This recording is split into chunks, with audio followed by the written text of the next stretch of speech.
You're listening to Tech Society FM, a podcast about all the facets of technology and our society. We deliver in-depth analysis from a technological perspective, giving you our take on things and interviewing people that are doing important things. Now here's your hosts, Alex Dunmo and John Nuheara. And before we begin this episode, if you think tech can solve a problem for you, go and check out njs.dev. Ninja Software has Perth's top locally and homegrown software engineering and design talent, focusing on bespoke software for your vision. So why is Perth a great place to build a global tech company? You'll find out today with our guest, David Cannington, the Chief Marketing Officer of Nuheara. Nuheara is a global leader in smart hearing technology, which changes people's lives by enhancing their power to hear using some pretty smart technology. Nuheara is a Perth company, which is amazing to us, and we have a really good time speaking to David. There are three things you'll learn from this podcast episode. Number one is, why is Perth a great place to build a global tech company? Number two is, how has his business changed since COVID-19? And three, what are the core traits for success and failure for startup founders?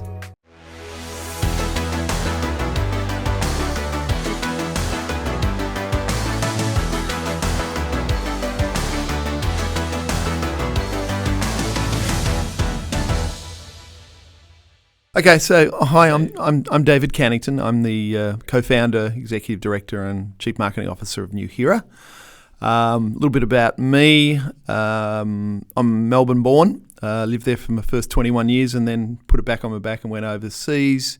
Pretty much spent the vast majority of my personal life overseas since my early 20s. I lived in 3 countries, 6 different cities. 30 years in San Francisco, and moved to Perth 2 years ago. And I have to say that Perth is probably my favourite of all the 6 cities that I've lived in. Of course you would say that, yeah. Perfect timing as well, I might add. Yeah, perfect timing. Yeah, my wife and I we pinch ourselves, trying to work out who put us and who decided to put us in Perth over the last 12 months. So very fortunate, yeah. So are you a founder at Nuheara? Yeah, so Justin Miller and I co-founded the business 7 years ago. I was in San Francisco at the time and he was in Perth. Our background, if you want to know a little bit about our background. So back in the early 2000s, I was the founding CEO of an organisation called ANZA Technology Network, which essentially was a network connecting Australian and US tech executives.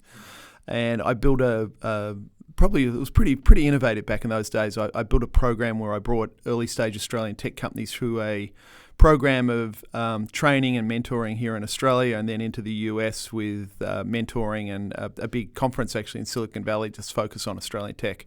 So over the course of about 4 years, I brought over about 200 Australian tech companies through that program. I met Justin. He was the CEO of a previous company. He came through one of the programs. We developed a friendship. I was really impressed by him as an entrepreneur. And anyway, he started another company called Sensia, which is a Perth company, another hearing tech company. And he called me up and said, hey, we've started this company. We want to go global as quickly as possible. I was wondering whether you could help us into the US. And I consulted with him for about 6 months, and then I was the first US employee. And he ended up moving to San Francisco. We grew the business globally for about 5 years out of an office in San Francisco. We saw the opportunity for the Nuheara tech and the Nuheara business when we were building that business. And then we left that company, and then 2 years later we started Nuheara. And then, I was in San Francisco at the time, he was here, and then, 2.5 years ago, we decided that it would probably make a lot of sense for me to move to Perth and work out of the head office because we were growing, and the connection between the two of us was getting pushed and struggled because I was in San Francisco. It's a long way, time difference. I put in a full day, and 5 o'clock comes around, Perth's online, and got to put in another 3 or 4 hours, and that can get pretty tired up. Yeah, I've been doing it for 3 or 4 years. Yeah. Yeah. Now, so the Nuheara product, I'm actually fairly familiar with it because my partner's father, he uses it. He's a aeronautic engineer whose ears have been damaged by noise-induced hearing loss. Yeah. Millions of people suffer that. So he needs them essentially to be able to hear in a crowded room. Yeah. He can't. If you've got more than 4 or 5 people in a room talking, he just zones out. Yeah. and your product actually allowed him to kind of participate in Christmas dinners again. Yeah, no. I mean, I think that's one of thousands and thousands of stories we can tell and do tell about our technology. I mean, we are all about helping people improve the quality of their life by being able to hear better. Our mission is essentially to bring affordable and accessible hearing solutions to the masses that have been denied and forgotten over the years. You know, the bottom line is 1 in 6 people have some degree of hearing loss. 80% of them fit into the mild to moderate category. They have been terribly underserved over the last 30 to 40 years, mainly because hearing aid companies and audiologists, etc., have focused on those people who've got moderate to severe hearing loss. So there was a huge gap in the market of people that recognised they had some hearing loss, weren't ready for a hearing aid, didn't want to go and see an audiologist, didn't want to pay the money, didn't want the stigma associated with hearing aids. And so we've really tapped into that. That was our mission from day one. I mean, we were all about augmented hearing. Our first product that we launched back in 2016 was IQBuds, and it was essentially one of the world's first augmented hearing, truly wireless earbuds. And we've really evolved into a more hearing health tech company over the last 5 years. But our foundation was very much about augmented hearing. And we've really stayed true to that mission from day one. So to go back to your founding story, what made you come back to Perth when you guys were in San Francisco, I guess, doing the startup thing? What was that decision where you went, hey, let's... Well, I mean, you didn't straight away, but your partner said your business partner said, I'm going to go back to Perth. What's the story there? Well, look, Perth's an interesting place to start and build a tech company. I mean, the reason why the head office ended up being in Perth was because we knew we could build a tech team here in Perth. That's really cool. Yeah, a lot of people tell you, oh, it can't be done. Yeah, look, I think people have always said, well, Perth, it's the most isolated city in the world. Why would you want to start a tech company in Perth? There's actually a lot of really good reasons to start a tech company in Perth, and we've actually got a story around that, a real life story of how we had when we first started the business, we had probably our biggest competitor was out of San Francisco. We pretty much started about the same time. We were a little ahead of them, but they came out really, really hard. They raised 100 million Aussie, set up a big office in south of Market in San Francisco. They had 100 people, a lot of them ex-Apple, Google, high-powered, So they were really connected in the Silicon Valley network. Totally. Anyway, it was very frustrating for me sitting in San Francisco at the time because they had a lot of money and they took a lot of the oxygen in the industry. They did a very good job of messaging and PR. So most of that money went to marketing then? I mean, I think, high-paid people, they had a mindset that they're going to take over the world very quickly. It's that Silicon Valley mentality, right, where you maybe sacrifice current earnings to become the dominant market leader at a very fast pace so that you can exit and pay back all your investors. Yeah, I think they had that mindset. It was very much we either become incredibly successful, we fail and do it quickly. And so what happened was they started the business, lots of money. They went out. They came out with a huge bang. They took a lot of oxygen in the industry. We were they were our nemesis in the early days. Anyway, they made some really bad decisions, and 3.5 years later, they were out of business. And here we were, Nuheara, out of Perth, pretty much under the radar compared to them. Albeit we were making really good decisions around product and even about our marketing. We were very authentic and very true to our mission. Anyway, they went under and we were still around. And even though we'd spent probably 1/4 of what they'd spent over the course of 3 or 4 years, we were a little further advanced with them from a product perspective, but we had sustainability. So our capital burn was significantly less than theirs. And I think there's a number of lessons in that. Firstly, from a Perth technology perspective, we were able to be really efficient with our capital burn for a number of reasons. Number one, We found really good people here in Perth. Even then, your engineering team was here. Oh in yeah, Perth? totally. Yeah, cool. I mean, our engineering team was here from day one. So you were offshoring to Perth.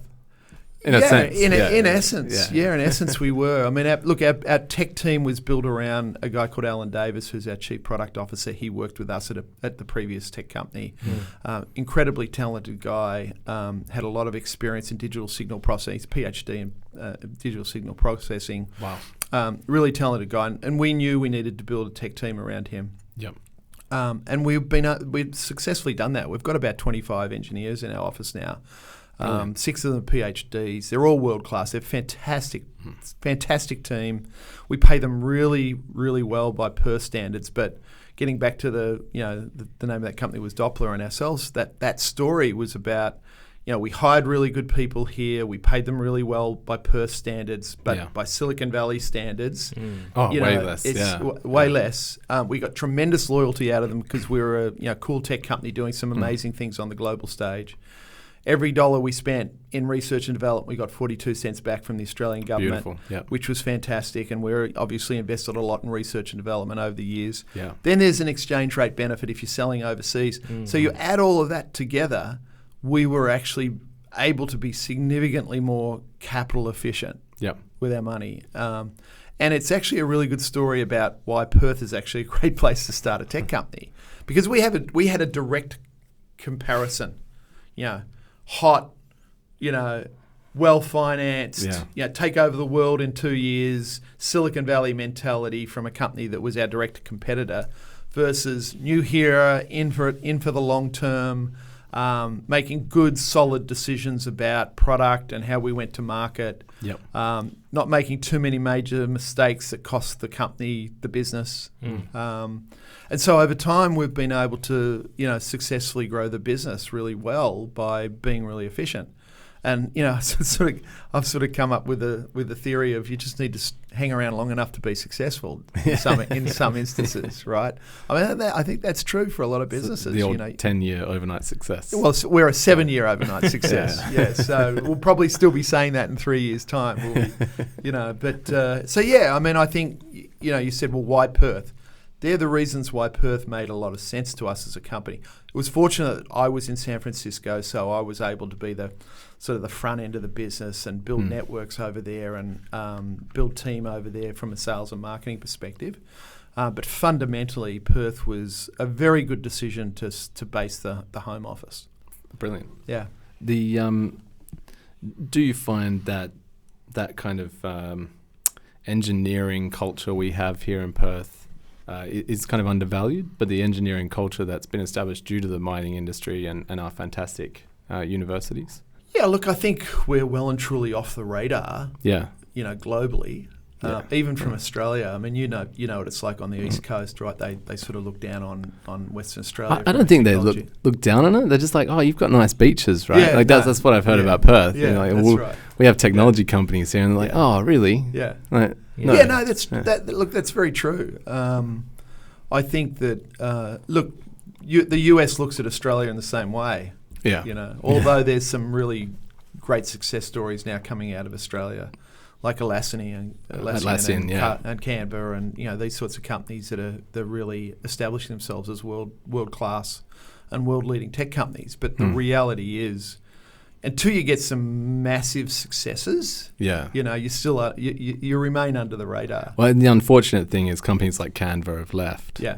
That's why it's really cool that Nuheara is still here. Did you ever get any investor pressure or anything like that to relocate to a city seen as more technically advanced? That's a good question. I mean, we had a very interesting history from an investment perspective.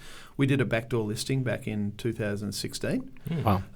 Really unusual story in that we actually did a backdoor list. We listed on the ASX before we actually did a crowdfunding campaign. Really? Yeah, which was so we did a crowdfunding campaign on Indiegogo in May of 2016, and we listed on the ASX in March of 2016, and we had a really successful crowdfunding campaign. We raised about $1 million Aussie.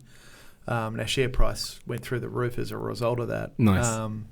Obviously settled down a lot since then, but it was so we've raised all of our capital on the ASX. Wow. Yeah.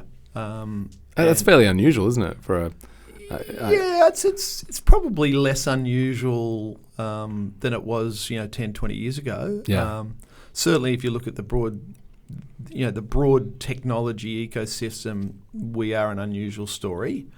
But there's positives and negatives being listed on the ASX. If you continue to tell a good story and continue to execute, you can always raise money. But there's a real burden on the company, particularly at an early stage. Compliance and all the reporting compliance stuff. It's very cumbersome. So look, the bottom line is, Justin and I realised that we had a window of opportunity to launch a product in this space, and we went to where we could raise money because we were two entrepreneurs that wanted to make things happen. Yeah. And I think the lesson in that is, if you're an entrepreneur, you'll find a way, no matter which way you go. Find a way to execute on your dream. And I guess not give up, right? Because those early days in Silicon Valley must have been quite a few challenges and roadblocks thrown in your way. Being outsiders in a new city. Yeah, I think so. I mean, we networked really well when we launched Nuheara. Wearables. Yeah. Were probably not even known down in Australia. That category of wearables, and we were we were pioneers in the hearables space. In other words, that hearing, the devices that are worn in the ear, a wearable device worn in the ear. And we were really one of the pioneers in that space. So we were very much ahead of our time from an Australian perspective. People were starting to understand the potential of the industry when we launched, but it wasn't really until AirPods were launched that became an incredible success, that the acceptance of people wearing weird things in their ears to do more than just listen to music and make phone calls became a reality. Did you find that frustrating when the AirPods came out and did so well, and you're like, well, we're already doing that technically? I think there's two ways to look at that. One is to say, well, Apple's going to squash us, or the other way is to say they're going to build brand awareness for the category. Yeah, awareness for the category, and that was really the impact it had on us. Yeah, we're even today way more advanced than AirPods Pro. Of course, yeah, absolutely. And so we see that as a benefit. Competition's good. I mean, we're in a space where there's very little competition. If you look at true augmented hearing devices, there aren't that many products out there that are doing what we're doing. That's going to change over the next couple of years, right? I mean, it's just a given. It's a growth industry. The hearing aid companies are starting to realise the potential of hearables, but actually building relationships with the consumer at the early stage of their hearing health journey, right? So competition's going to come into our space. I think that's a good thing. How many industries are there where you don't have competition? Not too many. Not without regulatory capture. Right. Exactly. So we're excited by that. I mean, Apple was great for our business. It was great for consumer awareness and acceptance of the industry. I think the challenge you have as a company is you've got to continue to innovate. That's going to be my next question. There must be a lot of areas you can innovate, and you guys must be using some pretty advanced machine learning by now to really improve the operation of the device. Right? Yeah, we're using some AI in some of our tech. Yeah.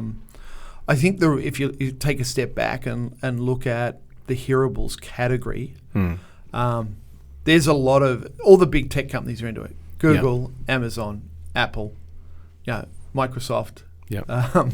And then you've got those guys doing, some interesting things from a hearables perspective. You've got the traditional audio players like the Bose and the Sennheisers and those sorts of people that are in it. Then you've got, the hearing aid companies at the other end of the spectrum that are doing some amazing things, certainly from a chipset perspective and a miniaturization perspective.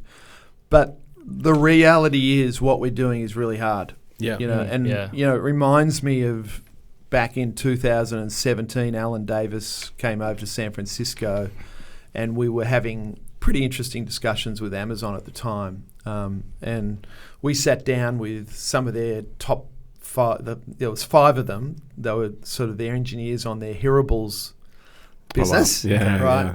And Alan, they drilled Alan, and Alan did a fantastic job of handling the questions, and it was very clear to me that our thinking was way more advanced than it took them 2.5 to 3 years to bring out their first product. Yeah.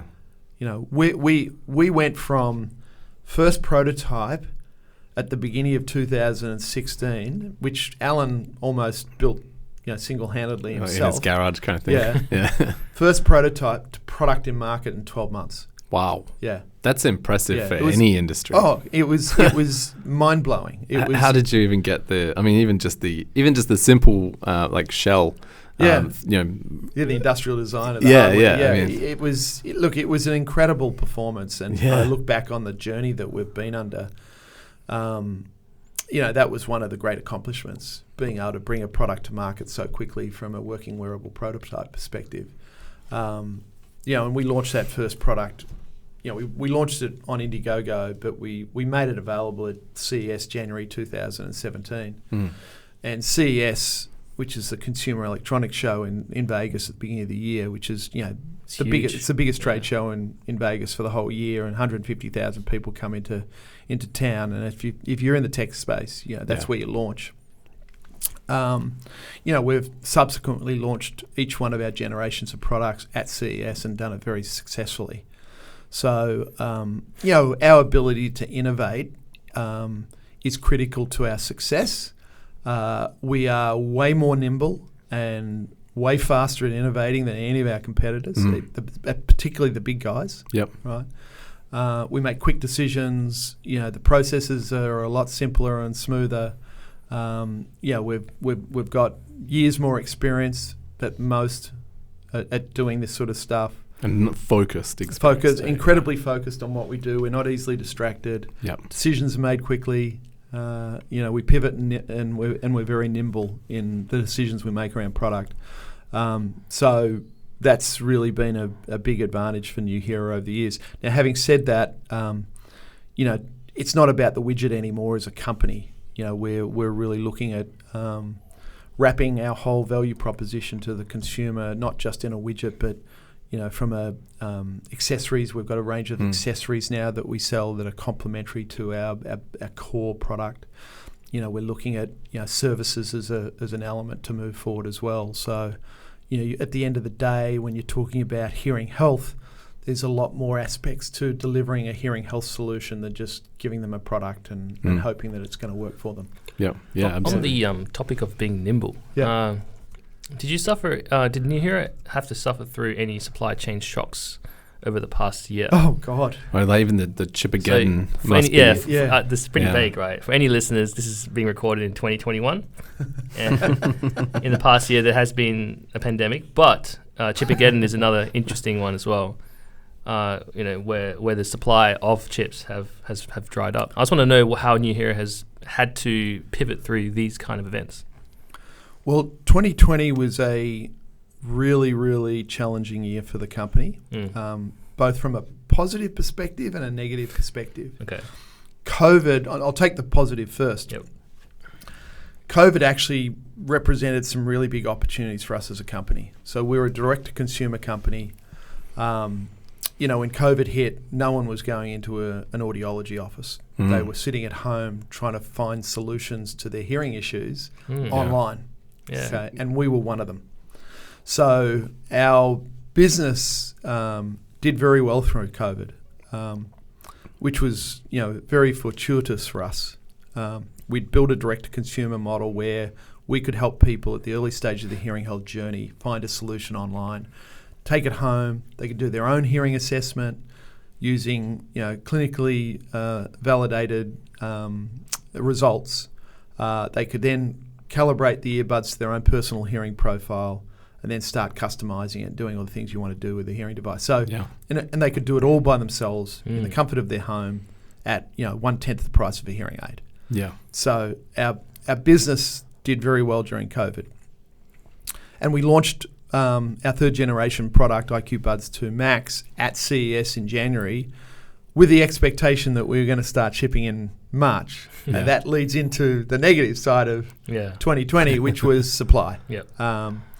we were pretty much in back order through all of 2020, and we really didn't catch up until January, February of this year, which is amazing. Yeah. But we were able to successfully continue to sell product despite those challenges from a supply perspective, which was a great achievement for the company. It shows that the demand is still there.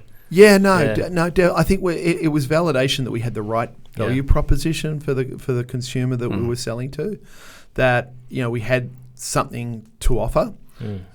We also had something that people could buy very easily online and start to reap the benefits of that product from the comfort of their home, right? And so it was certainly validating for who we were as a company and the products and services that we were selling. Because I'm guessing you could have gone down the route where you had channel partners who are audiologists who then recommend your, like a slower third-party process. Yeah. Being direct to consumer like that means you if someone feels like it could benefit them, they'll just buy it. Oh, totally. They'll just try. It's worth trying, right? Completely. And we offer a 30-day guarantee return, and but yeah, I mean, look, direct to consumer is a really interesting. Really interesting space, and we're reaping the benefits of the direct-to-consumer model. 95% of our revenue comes from direct-to-consumer now. Wow! As things are starting to open up, as retail's starting to open up, I'm sure that the percentage of our overall volume will probably decline from a direct-to-consumer perspective. But it's our core business. It's driven our growth over the last couple of years. Much better margins, direct to consumer. You've got more control over, who you sell to, how you sell to it, how they convert. That managing that whole funnel is it's obviously challenging. Yeah. But once you get the model down, it's very repeatable, it's very measurable, it's very accountable. It's flexible. You can pull the levers, forward, backwards. Depending on what market, depending on which channel you're selling through, et cetera, et cetera. So it's been great for our business, and it will continue to be successful because as the technology gets better and better, consumers will be able to manage their hearing health journey on their own. Yeah. With less reliance on other people to help them with that journey. Yeah. Yeah. In the case of supply, I'm curious about how Nuheara approaches international markets. Yeah. Is it the Asian market something that you've been looking into or you're already deployed to? Are there cultural differences in acceptance of hearing aids and all that kind of stuff as well? Well, every country's different as it relates to regulation of hearing aids. Right. So you have to take that into consideration. Remember, we're not a hearing aid. Of course, yeah. We're kind of augmented hearing, I think was the... Yeah, we're augmented. Yeah. We call ourselves quite often hearing buds. Okay, so is this not a medical... It's not a medical device at the moment. Interesting, yeah. And so because of that reason, we've been fairly consistent with our marketing and our messaging across our major markets. Our major markets are US, Australia, UK, Canada, in that order. Right.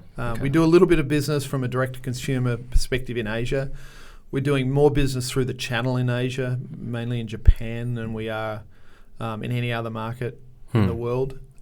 We've had a very interesting history as it relates to the channel. In the early days of the company, we believed our best channel to market was through major retailers and channel partners.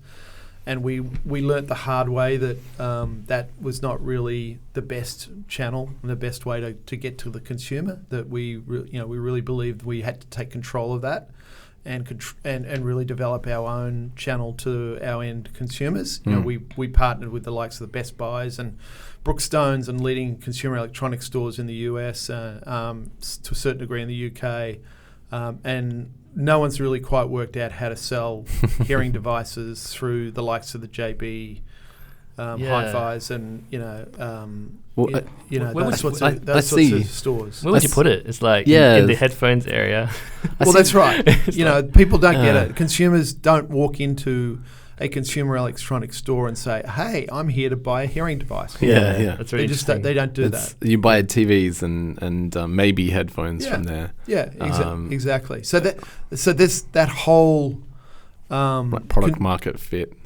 product market fit, consumer process of where do I buy a product like this is still up for grabs, and we've found that we can be very successful in finding the right customer, telling the right story, giving them a good reason to buy as they go through the purchasing funnel. Are you big on digital marketing? And if so, what have you found the most successful channels to use? Well, if you look at where we spend our money, it's essentially Google, Facebook. Yep. We do a little bit of programmatic, video on demand, a little bit of radio, a little bit of press, but it's primarily Google and Facebook. Which out of those two, which is better? Different horses for courses. Yeah. Believe it or not, I mean you can't live without either of them. Yep. So I guess we're constantly tweaking how much we spend and Yeah. how we spend in each one of those platforms, and of course, each platform reports that they're doing better than the other Of course, platform, yeah. right? So Yeah. you can't rely for us. You can't rely on just one of them. Our top conversion paths from a direct to consumer perspective is so all over the place. I mean, I was going to the way say people find us, interact with us would at be different really points of their interesting. journey is so diverse. It's incredible. you would have the kind of market where you're trying to educate anyone who may know someone who could benefit from your product. So it'd be like I'd see your advert on Facebook and go, well, I don't need that, but my Uncle Max does. To a certain degree, I mean, we've got 6 different avatars that we focus on. Yeah. Most of those are people that would use our product. Like one of our avatars is a guy like me, Yeah. right? Over 50, recognise they've got a little bit of hearing loss, struggle when they go to a noisy Maybe environment. went to too many heavy metal concerts or something. Yeah, or just the process of aging. You lose your hearing as you age. Wouldn't go anywhere near a hearing aid. Probably not ready for a hearing aid. Yeah. Don't like the price. Don't like the stigma. Wear a headset anyway. So why wouldn't I spend a little bit more on Nuheara that delivers some benefits that are truly life changing for some people. Yeah. For me personally, I've got 2 favourite use cases of our product. One is, after dinner at night, I watch American news on TV, and my wife can't stand it. She thinks I go psycho over it. So she insists that I wear my IQBuds that connect through to one of our accessories, IQ Stream TV, that gives me direct control over the volume that I'm listening to the TV through without impacting anyone else in the room. Yeah. Right. They can listen to the TV at their volume if they like. But I actually went cool. to your Northbridge office and picked up one of those for my father-in-law. So there you go. Yeah. Yeah, cool. And it's fantastic. People love that product. It's a great product, right? Yeah. So you basically got your own personal surround sound watching TV. So that's I almost use that 5 days a week. Yeah. Maybe it saved my marriage. Who knows? But and then the second one is traveling. I mean, when we were traveling, and I used to do a lot of traveling, I've always found traveling to be very stress provoking. Yes. You're overwhelmed with both sensory and audio overload. Yeah. That adds to your stress and anxiety. So I used to put my earbuds in when I'd leave the car park at the airport, put them in, and just go into my own world, and then interact when I needed to. But it really gave me a safe space, and it really helped me with my travelling. And they're 2 pretty common use cases for the product. Yeah. Yeah. Just go back to the starting and the founding and the success of the company. Are there any points in Nuheara's history where you made a mistake and learned some lessons and had to pivot or change strategies? Or were there any big moments where you were maybe even kind of questioned what you were doing and had to adapt?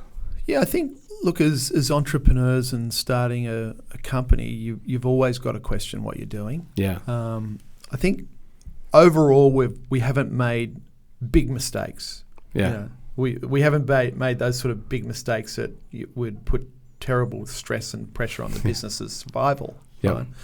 But we've definitely made little mistakes that we've learnt by or learnt from, and we've managed to pivot very quickly. I think, one of probably the biggest, there were two big pivots that I think that we made decisions around. One was really understanding that we were a hearing health company rather than an audio, truly wireless earbud company. We had the augmented hearing from day one, but after our first product was in market for a couple of years, we got a lot of feedback from consumers. They wanted more. They wanted more hearing capability and functionality in the product. And we as a company made a decision that, our future is really in hearing health. Yeah. It's no use going, if you're going to compete in the headset market, there's always going to be price pressure. You're up against big brands, et cetera, et cetera. Yeah. So that was a big decision that we made back in 2018. Yeah. And it was a great decision. It took us a while to start reaping the benefits of that pivot. But surely we're doing that now. It's we really are considered to be one of the leading brands in the hearing health space, albeit we don't have the revenues that the hearing aid companies have generated. But people look at us within the industry as one of the true innovators in the space, and one of those companies has got a big future. I guess by focusing on that side of it, there's way more room for innovation. Yeah, I think there's definitely room for innovation right across the business. Yeah, not just in the hardware, software, and services, etc. And it's not often that you get an opportunity to really compete in a market where there's hundreds of millions of people globally that are underserved. And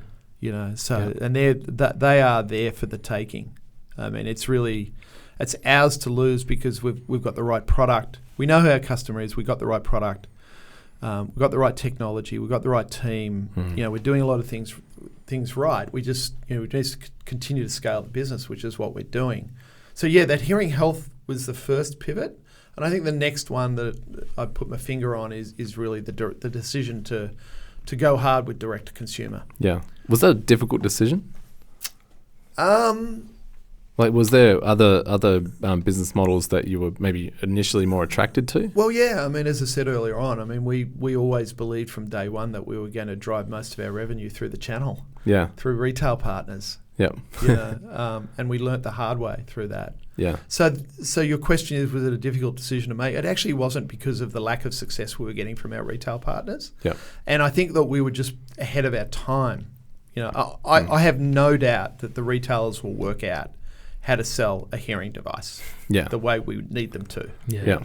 That will happen, but it hasn't happened yet. And so we made the decision a couple of years ago that we had to take control, and we really invested. We hired a direct-to-consumer team from a digital marketing perspective, and we really focused the business around that channel, and it was a very good decision to make. Yeah. What advice would you give to Perth entrepreneurs who want to start, or maybe are starting, a tech company here in Perth? Would you advise that they do what you guys did, go over to Silicon Valley and actually, might not found the company there, but at least lead the company from there? Do you believe that was integral to your success? I think that our direct connection into Silicon Valley was a very important part of the early stages of our business. Yeah. There's no doubt about that. The fact that I was over there and that we were able to build networks and we were close to our customer, and that was a very important component to our early stage success. I think it really depends on the type of business that you're in. Yeah. I've always said you need to stay close to your customers. Mm-hmm. And if your customers are people that you have to physically be with, or you're selling through the channel, you need to build relationships with, then you probably need to get on a plane when they start flying again and get over there. Yeah. Direct to consumer, different. You could do direct consumer anywhere in the world. Yeah. I should move to Margaret River and do it from there. Who knows? but the bottom line is, the world's a different place now after COVID. Even those relationships that you felt were really, really critical to build by getting on planes and having meetings with people, there's not that same requirement anymore. I think that, we just did a deal with HP. I don't know if you're aware of that, but we did an OEM deal with HP, so they're going to be selling one of our products.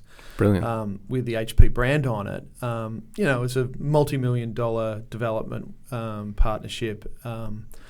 If it was a different time, we would have been on planes everywhere. Yeah. They would have been in Perth. We all would have been in Malaysia, where our contract manufacturer is. We would have been in the US, going out for dinners. Yeah, it would have. There would have been hundreds of thousands of hours of plane time and travel expenses, etc. We did it all virtually. Haven't met any of them face to face yet. Is it harder to negotiate over Zoom? I think everyone's used to it now. Yeah. So I don't think it's any harder or any easier to do it. I'm still not used to it. Yeah, well, I think it's just a reality now. Yeah, it is. Yeah. Which benefits us here in Perth, right? Exactly. It does. No, and that's why I brought it up to your question is, do you have to go to Silicon Valley? Look, I used to say when I was living there, if you're in the movie business, all roads head to Hollywood. Yeah. Right? If you're in the tech business, all roads head to Silicon Valley.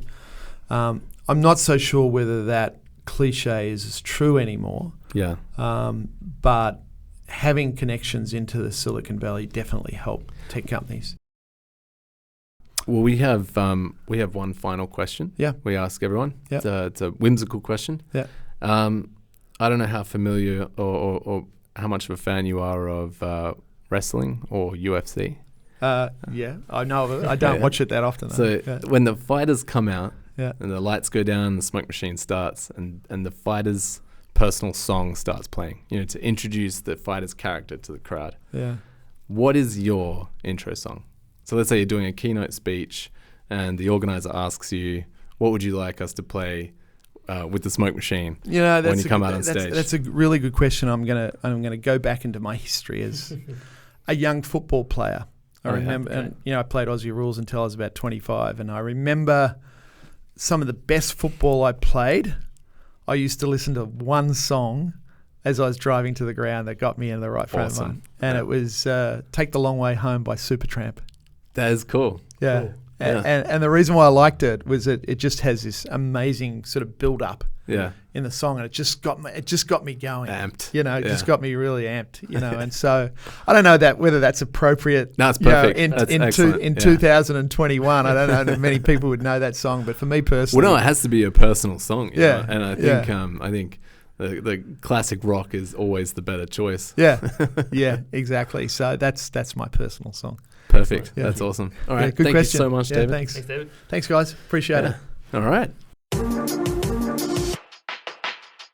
You've made it to the end of another episode of Tech Society. Well, that was a great episode. I hope you enjoyed that as much as we enjoyed making it. Make sure you hit us up on Twitter @Tech Society, head over to the website, subscribe to the newsletter.